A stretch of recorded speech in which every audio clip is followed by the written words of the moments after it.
नमस्कार दोस्तों, आज हम आपके लिए ढूंढ के लाए हैं एक बहुत ही अद्भुत जगह जो है रॉबर्स केव, यानी कि डाकुओं की गुफाएं। आज हम आपको ये दिखाएंगे जो स्थित है देहरादून में। तो आइए हमारे साथ चलते हैं इस सफ़र पे। यहाँ से हमने ले ली है टिकट, हमारी टिकटें। तो चलेंगे हम डाकुओं की गुफाएं देखने के लिए। बहुत ही सुंदर जगह है। ये जो पानी का आप नदी का बहाव देख रहे हैं, हम इस बहाव के साथ साथ और इसके थ्रू ही इन गुफाओं में प्रवेश करेंगे। और सबसे आपके लिए इम्पोर्टेंट इंस्ट्रक्शन, जब भी आप इस जगह पर आएँ अपने लिए स्लीपर्स ज़रूर लेकर आएँ, क्योंकि ये पूरा रास्ता पानी के बीच में जाता है। अगर आप जूतों में आएंगे तो आपके जूते गीले हो जाएंगे। ये देखो, ये हमारे दोस्त स्लीपर्स नहीं लेके आए तो हाथ में जूते पकड़ के इनको जाना पड़ रहा है। गलती मत कीजिएगा। हाँ, अगर आप नहीं लेके आते हैं तो आपको यहाँ पे स्लीपर्स किराए पे भी मिल जाते हैं, लेकिन अपने लाएं तो अच्छा है। तो पानी के छपाछप करते हुए हम चल पड़े हैं रॉबर्स केव की तरफ। ये हमारे साथी जूते हाथ में पकड़े या पैंटें संभाले, कुछ समझ में नहीं आ रहा। तो आइए चलते हैं इस अद्भुत जगह को देखने के लिए। ये देखिए पानी और उसके साथ में ये गुफाएं। हम आपको हर एंगल से इसका नज़ारा दिखाएंगे। और एक बार तो जब आप शुरू में एंटर करते हैं तो थोड़ा डरावना सा माहौल भी लगता है, लेकिन जैसे जैसे अगर आगे बढ़ते जाते हैं तो आपको एक रोमांच भी देखने को मिलता है। ये देखिए ऊपर दूर तरफ कहीं पे भी सूरज नहीं दिख रहा, थोड़ी सी रोशनी आ रही है। और नीचे बीच में पहाड़ियों के बीच संकरी सा रास्ता है और नीचे ये है पानी। इस पानी से होते हुए भी आपको इन गुफाओं में जाना।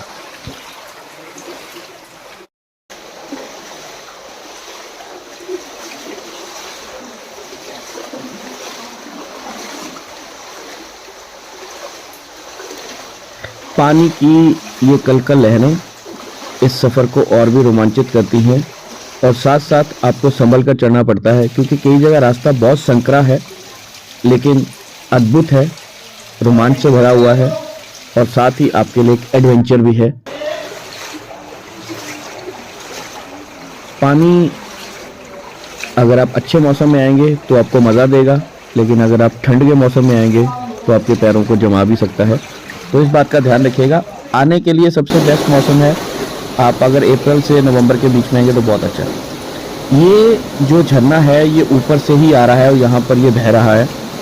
कुछ लोग इसी जगह तक आते हैं और यहाँ से वापस हो जाते हैं।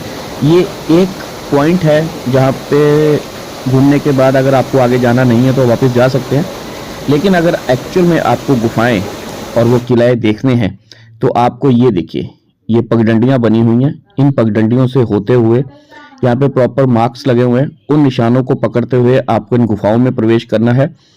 और अगर आप इतनी दूर तक आए हैं तो आपको ये चढ़ाई भी चढ़नी चाहिए और ये अद्भुत नज़ारे भी देखने चाहिए, क्योंकि अगर आप आकर मंजिल को बीच में छोड़ के चले जाएंगे तो आपको मज़ा नहीं। ये नीचे हम जो छोड़ के आए थे झरना, और ये हम हैं ऊपर और यहाँ से हम चलेंगे। ये देखिए जगह जगह निशान लगे हुए हैं। रास्ते में मिट्टी है, फिसलन है, पहाड़ियाँ हैं, छोटे छोटे रास्ते हैं, आपको बड़ा संभल कर जाना पड़ेगा। और कई जगह तो ऐसी गहरी खाइयाँ भी हैं, अगर आपका पैर स्लिप हुआ तो आप था करके नीचे। तो संभल के चलिएगा, रोमांचित रहिएगा और इस रोमांच का मज़ा लीजिएगा।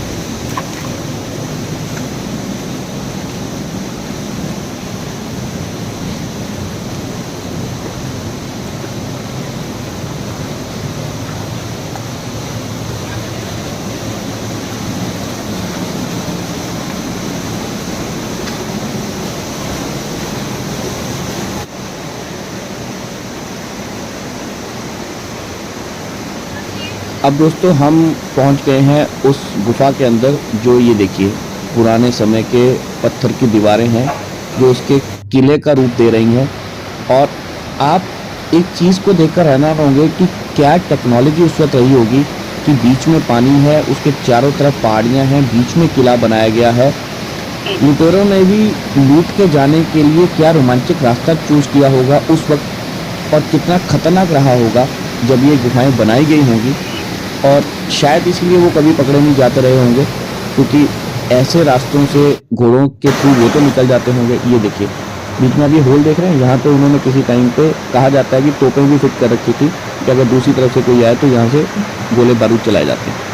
एक्चुअल में जो किला है या जो गुफा है वो मेन यहीं से शुरू होती है। इसके आगे वाला जो सारा एरिया था वो उनके कब्जे में था। और ये जो पानी आप देख रहे हैं, ये आगे जाकर हम आपको दिखाएंगे, ये एक छोटी सी नदी का रूप भी ले लेगा। और यहाँ के स्थानीय लोगों ने हमें बताया कि अगर इसी पानी को पकड़ते हुए आप इस नदी के रास्ते से चलते जाएं तो ऊपर आप मसूरी तक जा सकते हैं, क्योंकि ये जो पानी है ऊपर मसूरी से आ रहा है, जो नीचे यहाँ पे देहरादून में आकर यहाँ पे इतना संकरा हो गया है। तो अगर आप और ज़्यादा एडवेंचर करना चाहते हैं, जो शायद हम नहीं कर पाए क्योंकि हमें पास थोड़ी सी समय की पाबंदी थी, तो आप इसी रास्ते से होते हुए प्रॉपर ट्रैकिंग, अगर आप ट्रैकर हैं तो आप इसी रास्ते से मसूरी तक जा सकते हैं और उसका एक रोमांच अलग होगा। हम गए नहीं तो हम उसके बारे में बता नहीं सकते, लेकिन हाँ ये जरूर एज्यूम कर सकते हैं कि ये रास्ता और ये सफ़र बहुत ही खूबसूरत और रोमांचित होगा। आप अगर सुन पा रहे हो तो आपको ऐसा एहसास होगा कि हमारे पाँव के निशान और उससे आती हुई आवाज़ें आपको इस पानी में बड़ी क्लियरली सुनाई दे रही है। और एक ख़ास बात और आपने शुरू से अभी तक नोटिस की होगी कि कहीं पर जाकर पानी का बहाव बहुत ज़्यादा तेज़ हो जाता है, कहीं जाकर बहुत कम हो जाता है, और कहीं जाकर ये बिल्कुल संकरी नदी या एक नाली का रूप ले लेता है, और कहीं जाकर ये रौद्र रूप में बड़ी नदी बन जाती है। तो यही रोमांच है इस जगह पे आने का, और एक अद्भुत जगह है जो हमें लगता है कि एक बार तो ज़रूर आना चाहिए। तो ये लास्ट पॉइंट है जहाँ से हम वापस चले गए, क्योंकि यहाँ पर खुला आकाश हमें दिखाई दिया, और यही नदी अगर आप इसके रास्ते से ट्रैकिंग करते ऊपर जाएंगे तो आप मसूरी पहुँच सकते हैं।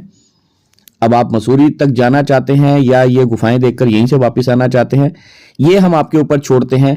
लेकिन हम इतना ज़रूर कहेंगे कि अगर आप देहरादून की तरफ आएँ तो ये गुफाएं देखे बिना मत जाएं, और अगर नहीं भी आएँ तो स्पेशल एक दिन का ट्रिप बनाइए, देहरादून आइए और ये गुफाओं का रोमांच देख के जाइए।